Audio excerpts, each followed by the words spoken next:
and make thy chosen people joyful.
And of course, it wouldn't be St. Leonard's if we didn't give you this together, which you may want to open now. Well done, Nettie, thank you.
Present to you this sculpture called A Ribbon of Love.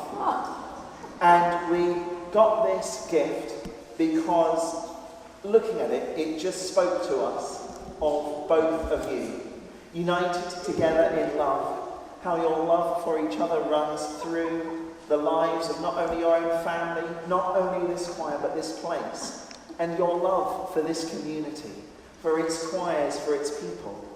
All of that love runs through this place, and that is a love that is unending, unfading, and eternal. Thank you so much. So it's my very great pleasure to present to you this ribbon of love.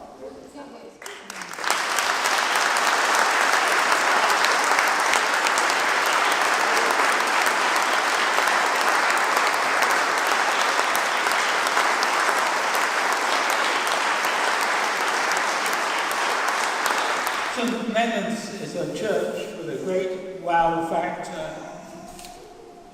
My first visit was in the summer of 1972, after I'd heard that the previous organist, much loved Fred Skinner, who'd been here for a mere 27 years, had died, and that St Leonard's was looking for a replacement. Hilarie, our daughter Debbie, and a great lump on the front of Hilarie, who eventually turned out to be my son Tim, came and put our heads through the south door one afternoon just to spy out the joint to see what we could let us in for. I looked east, and the enormous wow factor hit me. The chancel, which is a wonderful building, like a mini cathedral. I turned round and looked at the other end of the church and saw that massive organ console. You wouldn't get permission to put that in here these days. And so very quickly I was hooked. And I had a vision. What could I do to ensure that the music in St Leonard's Church was also a wow factor, so that anybody wandering into any service could find their worship enhanced and deepened by the music that was being purveyed. Well, that was my vision. I hope over the years, occasionally, it's been realised, at least partially. When I came, there was just a single choir of about 12 boys and men. Now, I had never been a chorister myself. My exposure to Anglican church music came from being an assistant organist at the parish church in the centre of Ashford, where my now friend, Michael Lewis, was organist and choirmaster. He really taught me a lot about the Anglican tradition and all the beautiful music there is, accumulated over 1,000 years or more. I was really scared. I had no idea how to connect with choir boys. I hated and still hate football. My point of contact with them was nothing. But I thought seriously they were likely to disappear completely within the first 2 or 3 weeks. That did not happen. And I'm glad that over 52 years, about 300 boys have been in the boys and men's choir. Boys and men choir is a very rare thing these days. We are the last one in Kent, and one of only about 40 left in the country of what was a great tradition. But we've had to be flexible. In the early 1990s, we faced a lot of competition from mini rugby and other sports played on Sunday mornings. So it became no longer feasible for the boys to come on Sunday mornings. We just finished a long series of summer holidays in various cathedrals.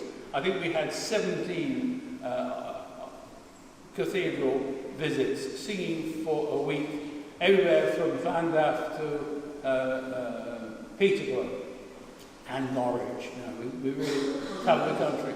We represented Britain in a festival held at Loreto in Italy and made other international trips.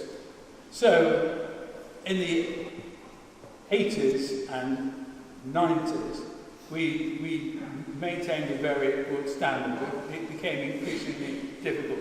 We formed the mixed choir to sing on most Sunday mornings. That was a great success. A few years later, we formed the Hythe Girls' Choir to give the sort of training opportunities which had been available for boys in this church for about 500 years.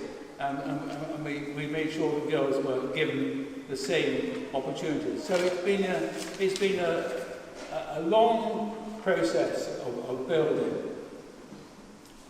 Of course, looking back, the real wow factor didn't come very much from me, but it came from the wonderful people who helped in my attempt to deliver the vision. And I think we achieved reasonably good results. Both the boys and men's choir and the girls' choir and the mixed choir, they have a lot to be proud of. People often say, what things do you remember most? Well, clearly the cathedral holidays were high points, but often to just a single service, if the choir or choirs were concentrating on what they were doing, you could get really spectacular results. And there are we've had lots of wonderfully talented people in the choirs. But maybe the most fulsome words of thanks are due to the singers who made my attempt to fulfill my vision possible. The boys, the girls, and the adults. The musical talents have been impressive, but what has been even more gratifying as a director of music is their personal qualities, as demonstrated in their regularity and willingness to give the choirs a high priority in a world where there are now so many competing interests. I have been truly blessed in having known them and hope that they gain something of value in return, musical, social and religious, or a combination of all three. I count them all as friends. For that, I am deeply grateful.